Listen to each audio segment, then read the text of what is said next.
You know how most fathers are bankers or lawyers or doctors or unemployed? Well, sometimes I wish I had a father like that, because my daddy has a job that few men in the world possess. For you see, my father is a dictator of a small third-world country. That's right, my father is the uncontested ruler of millions of people. And I'm not sure how to feel about it, because while living in crass opulence where my every narcissistic whim is completely attended to, having it paid for by the forced labor and bloodshed of the proletariat is a little discomforting.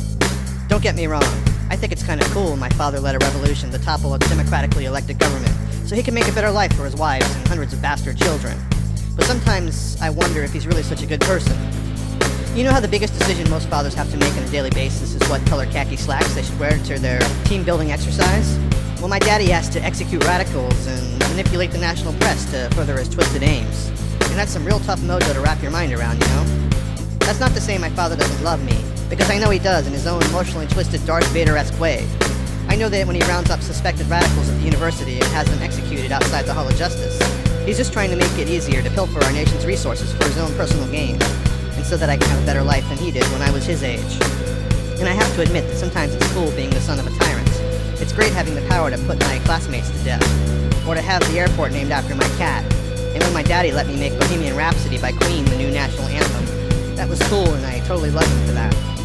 But sometimes I wish I had a normal father, the kind of dad who takes you to ball games and teaches you how to shave, and who doesn't have a team of scientists building an illicit nuclear weapon in the rumpus room to avoid the scrutiny of NATO.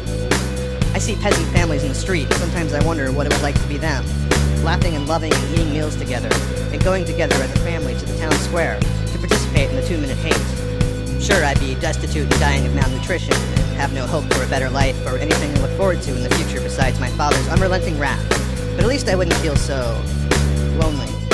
And what's really weird is, since I'm his only official male child, I know someday his kingdom will be mine.